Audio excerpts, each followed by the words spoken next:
मेरे भाइयों, जैसा कि आपको पता है कि देवली उनियारा की धरती पर एक बहुत बड़ी क्रांति, एक बहुत बड़ी सोच का उदय होने वाला है।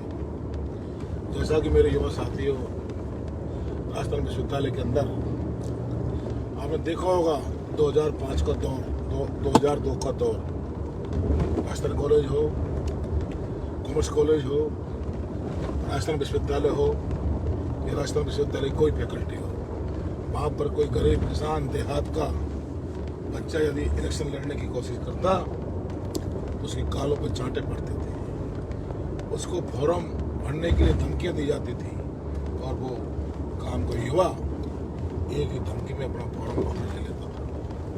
भाई नरेश मीणा 12 से नवोदय विद्यालय से पास आउट होके जयपुर आया, मीणा हॉस्टल में दाखिला लिया। और आपको पता होगा भाइयों कि मीणा हॉस्टल में दाखिला एक मेधावी छात्र का होता है। नवोदय विद्यालय में पढ़ने वाला छात्र एक मेधावी होता है, लेकिन जब भाई ने समाज और किसान कौम के बच्चों की हालत देखी तो ये भाई पे रहा नहीं गया और भाई अपने शोषित पीड़ितों को न्याय दिलाने के लिए छात्र राजनीति में आए। नरेश मीणा से पहले जो समाज के जितने भी IAS, IPS, RS, RPS, जितने भी इंजीनियर हैं, सभी वो राजस्थान की धरती पर पढ़ लिख के गए। सब लोगों ने अपना पेट भरा, अपना घर भरा, लेकिन किसी ने किसान कौम के भाइयों के लिए सोचने की जरूरत महसूस नहीं की। भाई ने महसूस की तो आज भाई संघर्ष करता करता 25 साल निकाल चुका है। मेरे भाइयों, उस भाई नरेश मीणा का MLA बनना मंजिल नहीं है। मेरे भाई की मंजिल, जैसे आपने देखा होगा, पहले कांग्रेस चलती थी, फिर BJP, लेकिन यूपी बिहार में समाजवादी पार्टी, बहुजन समाजवादी पार्टी, मुलायम लालू और मायावती जैसे पैदा हुए। आज की डेट में चंद्रशेखर रावण, राजकुमार राउत, भाटी, हनुमान बेनीवाल पैदा हुए। एक और क्रांतिकारी लीडर इस मीणा समाज को मिल जाए तो उसमें कोई बुराई नहीं। मेरे भाइयों, हर विधानसभा क्षेत्र में बैग भर भर के AICC और BJP कार्यालय में ये जमा कराते हैं। एक तरफ अपना भाई है जो अपने पिछड़ों की इज्जत बचाने के लिए देवली उनियारा की धरती पर संघर्ष कर रहा है। मेरे भाइयों, आज तुम नरेश मीणा का तमाशा देखोगे तो किसी दिन पूर्वी राजस्थान के युवाओं का और पूरे राजस्थान के किसान कौम का तमाशा पूरा हिंदुस्तान देखेगा। ये नरेश मीणा की लड़ाई नहीं है मेरे भाई, ये लड़ाई किसान कौम की है, ये लड़ाई समाज की है। कैसे चुनिंदा लोग 12 में कोटा में जैन समाज के 5 लोग, चाहे प्रताप सिंह भी हो या ये जो कांग्रेस में मंत्री था प्रमोद जन भाया, किस तरह से अफीम जैसे मादक पदार्थ लगा के ट्रैवल के भाइयों को जेलों के शिकंजों के पीछे पहुंचाया। उनसे लड़ाई लड़ी भाई ने। आज वही लड़ाई भाई को इस देवली उनियारा में लड़नी पड़ रही है।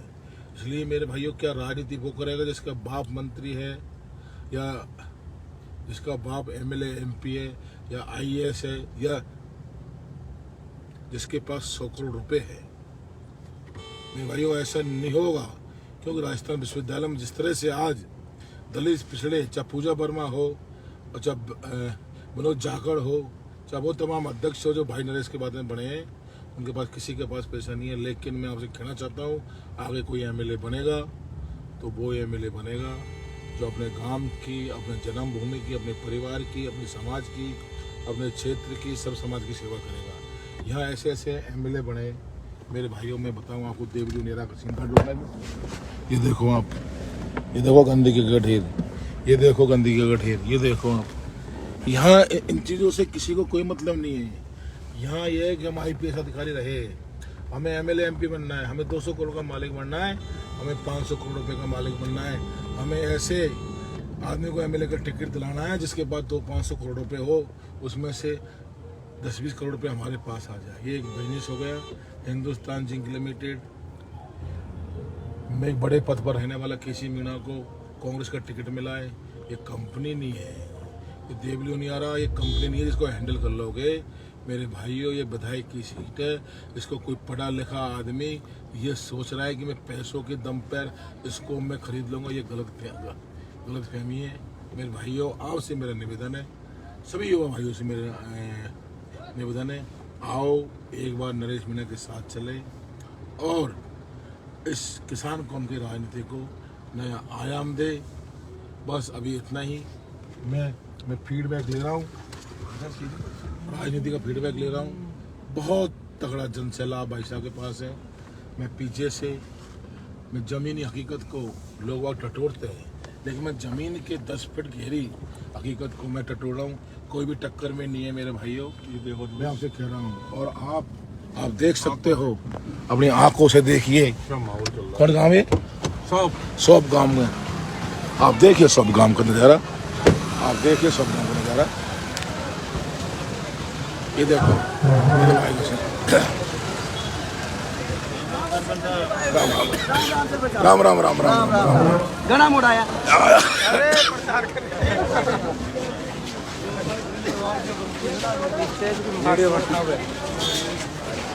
सोप गांव के सभी पंचकदेव व्यापारी भाइयों, किसान भाइयों और युवा साथियों, प्यारे बच्चों, आज मैं आपके गांव में नरेंद्र मोहन महाराज के दर्शन करने आया हूं।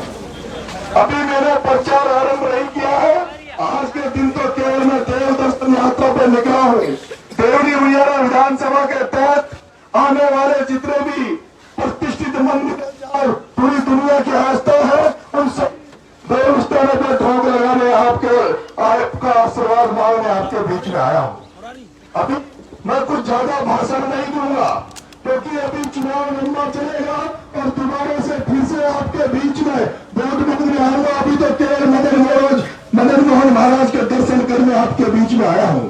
पर इतना सा मैं आपसे कहना चाहता हूं कि मैंने भी कांग्रेस पार्टी से टिकट मांगा था और कांग्रेस पार्टी से मैंने 2018 में भी टिकट मांगा, 2023 में भी टिकट मांगा, 2024 में भी लोकसभा में टिकट मांगा, लेकिन कांग्रेस पार्टी को में बहुत कमियां नजर आई। मेरे में उनको दम नजर नहीं आई, और दम नजर इसलिए नहीं आई क्योंकि मेरे पास पैसा नहीं था, मेरे पास बैग भर के पैसा नहीं था। फिर मैंने कांग्रेस पार्टी के नेताओं से कहा था, कि हो सकता है आपको नरेश मीणा में कोई कमी नजर आए, लेकिन अगर आप मुझे टिकट नहीं देना चाहते हो तो कांग्रेस पार्टी के राष्ट्रीय नेता हो, मैं चाहता हूं आप कांग्रेस पार्टी से उस व्यक्ति को टिकट दो जो व्यक्ति कांग्रेस के नारे लगाता हो, कांग्रेस पार्टी के लिए काम करता हो। लेकिन उन्होंने जो 18 लोग टिकट मांग रहे थे, जिन्होंने कांग्रेस के लिए काम किया, उनमें से उनको कोई भी नजर नहीं आया। अगर कांग्रेस के नेताओं को कोई नजर आया तो वो केसी मीणा नजर आया, जिसने पूरे टाइम नौकरी करके भ्रष्टाचार का पैसा कमाया, रिश्वत का पैसा कमाया और बहुत अनाप शराब पैसा कमाया। वो केसी मीणा को टिकट दिया गया जो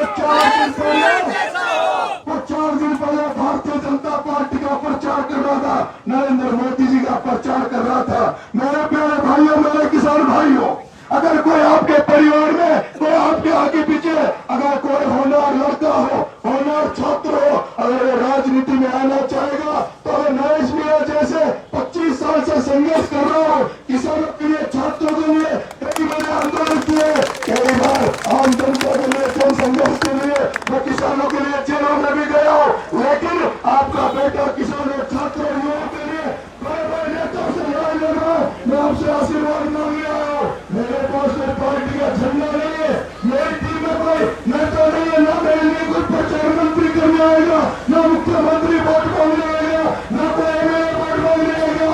मेरे साथ तो ये मेरे युवा साथी है, जो छात्र साथी है, जो मेरे संघर्ष को जानते हैं, वो किसान भाई जिन्होंने मेरा संघर्ष 12 की धरती में देखा है, वो किसान भाइयों के मेरे साथ में मैं वोट मांगने आया हूँ। आगे मैं तुम्हारा आपके बीच में आऊंगा तब अपनी बात रखूंगा। मैं तो ये कहना चाहता हूँ, अगर आपने इस नरेश बेटे को अगर एमएलए बना दिया तो आपका शीश नीचे आपका बेटा नहीं होने देगा। आपका बेटा अगर एमएलए बना तो हर व्यक्ति को लगेगा हमारा भाई एमएलए बन गया, हर बुजुर्ग को लगेगा हमारा बेटा एमएलए बन गया, हर छात्र को लगेगा हमारा बेटा एमएलए बन गया। किसी को यह संकोच करने की जरूरत नहीं पड़ेगी कि एमएलए से बात करे कि नहीं करे, एमएलए से मिले कि नहीं मिले। अरे मैं पूछना चाहता हूँ, इससे पहले भी आपके यहाँ एमएलए हुआ करते थे, वो आजकल सांसद बन गए, वो आजकल सांसद बन गए। मैं पूछना चाहता हूँ आप सब लोगों से, शोक की जनता जनार्दन से पूछना चाहता हूँ, अगर किसी ने हरिश्चंद्र मीणा का घर देखा हो तो मुझे बता दो। अगर किसी ने हरिश्चंद्र घर में हरिश्चंद्र की घरवाली के हाथ से किसी ने चाय पी हो तो मुझे बता दो। अरे मैं तो पटेल के घर में, किसान के घर में पैदा हुआ हूँ। क्या एक ही बात सीखी है मेरे बाबा से, मेरे पटेल परिवार से, मेरे पिताजी से अगर सीखा है तो यही सीखा है कि घर पर कोई व्यक्ति आपके आता है तो उसका काम करो मत करो, उसको खाना खिलाओ नहीं खिलाओ, लेकिन कम से कम उसको बिठाकर उसको पानी जरूर पिलाना, उसकी कुशल से जरूर पूछना। मेरे पंचपटेल किसान भाइयों बड़ी संख्या में किसान यहाँ मेरी बात को सुन रहे हैं। मैं तो आपसे दिलों से कहना चाहता हूँ, मैं एक ऐसे परिवार में पैदा हुआ हूँ जो मेरे 30 साल से मेरे घर में सरपंचाई है। 95 में मेरे पिताजी सरपंच रहे, अभी मेरी माँ सरपंच है, मेरी पत्नी मेरे साथ बिना पैर बिना चप्पल पहने उगाने वोट मांगने आपके बीच में आई है, वो भी जिला परिषद की सदस्य रही है। 30 साल तक का राजस्थान का रिकॉर्ड है। 30 साल तक लगातार कोई व्यक्ति पंचायत के चुनाव में एक ही परिवार को नहीं जिताते, क्योंकि मैं जानता हूँ मेरे माँ बाप ने कुछ ऐसा किया होगा जिसकी वजह से उनको लोग वोट देते हैं। मेरे पंचपटेलों, मैं आपसे कहना चाहता हूँ, गाँव में कहावत है, पूत सपूत तो क्यों धन संचय, और पूत कपूत तो क्यों धन संचय। मैं उस राह पे चलता हूँ, इस राह पे अच्छा बेटा पूत सपूत है तो धन कमाने की जरूरत नहीं है, और पूत कपूत हो जाए तो कितना ही धन कमा लो, पूत उसको बर्बाद कर देगा। मैंने ईमानदारी कमाई है, मैंने इज्जत कमाई है, मैंने आपका आशीर्वाद कमाया है। आज आपका बेटा देवली की धरती पर, उनियारा की धरती पर तीसरी बार आया है। एक दिन आया था दोस्तों, अलीगढ़ में आया था टिकट मांगने के पहले, दूसरी बार आया तो नॉमिनेशन भरने आया, और तीसरी बार आया तो देव के उनियारा के देवता को भोग देने आया हूँ, देवता को दर्शन करने आया हूँ, देवता को आशीर्वाद लेने आया हूँ। मेरे पंचपटेलों, मेरे किसान भाइयों, मेरे युवा साथियों, मेरे बारे में पढ़ना, मेरे जो 5 से 25 साल की जो मेरी संघर्ष की यात्रा है उसको देखना। और अगर आपको लगे, क्योंकि अब तक आपने कई बार कांग्रेस को वोट दिए होंगे, कई बार भारतीय जनता पार्टी को वोट दिए होंगे, अब तक आपने कई वर्षों उनको बढ़ा दिया होगा। अगर आपके लिए उन पार्टियों के नेताओं ने कुछ किया हो तो उनको वोट देना, लेकिन अगर आपके लिए आपको ये लगता है कि जिनको हम नेता बढ़ाते हैं और नेता बाद हमारे कभी काम नहीं आते, तो फिर एक बार आप इस बेटे पे भरोसा रखना और इस बेटे को विश्वास देना, इस बेटे को आशीर्वाद देना। मैं आपसे निवेदन करना चाहता हूँ, मैं आपसे कह देना चाहता हूँ, ये देवली उनियारा में बजरी का बड़ा है, बाबा को रेस फ्री में मिल जाती है। नरेश मीणा के लिए प्रचार प्रसार करना है। एक आम साधारण व्यक्ति को एक टोली बजरी नहीं मिलती, एक टोली बजरी नहीं मिलती। अरे यहाँ आम लोगों को जब वो थाने में जाते हैं तो थानेदार लूटता है, तहसील में जाते हैं तो पटवारी लूटता है, बिजली घर में जाते हैं तो आयन चाहिए लूटता है। एक बार बेटे को बना दो, ये जो भ्रष्टाचारी है, वो चाहे अधिकारी हो, कोई भी चाहे कर्मचारी हो, आपका बेटा अपने 2 बच्चों को लेकर आया है, किसी से अगर एमएलए पड़ गया तो किसी थानेदार की औकात नहीं होगी जो किसी से 2 रुपए मांगे, किसी तहसीलदार की और पटवारी की औकात नहीं होगी जो नकल के नाम का पैसा मांग ले, किसी जयनयन की औकात नहीं होगी जो डीपी के नाम पर, खंबे के नाम पर, तार के नाम पर किसी से 2 रुपए मांग ले। मैं आपसे कहना चाहता हूँ, आपने आज एक सांसद बना रखा है जो पहले एमएलए था, उससे खाद के कट्टा टाइम पर नहीं आया, उससे टाइम पर नहीं आया। मैं आपसे कहना चाहता हूँ, पिछले साल इन्हीं दिनों मैंने 12 में का आंदोलन किया था, 12 में आंदोलन किया था, 12 की धरती पे आंदोलन किया था। मैं कलेक्ट्री में किसानों को लेकर 12 में चल गया था और कलेक्टर को एसपी को इसी तरह से फैक्ट्री पे खड़ा कर दिया था और मैंने उस कलेक्टर एसपी को बारे में कह दिया था, है कलेक्टर एसपी, मेरे किसान भाई को अगर टाइम पर खाद नहीं मिला तो तुम्हारे पैक कर दूंगा, ऑफिस में तुम्हारे ताला लगा के तुम्हें बंद कर दूंगा। और मैं कहना चाहता हूँ, आप पूछ लेना बारह में आपका कोई जानकार हो तो पिछले साल 12 में समय पर खाद का कट्टा मिला, वहां पर किसानों का भला हुआ। आप एक बार अपने बेटे पे भरोसा करना, विश्वास करना। मैं तो अपने बच्चों की सौगंध खा रहा हूँ, आपके लिए जान लगा दूंगा। जो आपका पसीना बहेगा, आपका बेटा आपके लिए खून बहा देगा। बहुत बहुत धन्यवाद। छोट की जनता, जनार्दन, व्यापारी भाइयों, किसान भाइयों, युवा भाइयों, हमारा नेता कैसा हो? नरेश मीणा जैसा हो। हमारा नेता कैसा हो? नरेश मीणा जैसा हो। नरेश मीणा जैसा हो। नरेश मीणा जैसा हो। नरेश मीणा जिंदाबाद। नरेश मीणा जिंदाबाद। जिंदाबाद। की एक ही पुकार। नरेश मीणा आपकी बार। 11 की एक ही पुकार। नरेश मीणा आपकी बार। गाड़ी घुमाओ, पागल है क्या तू?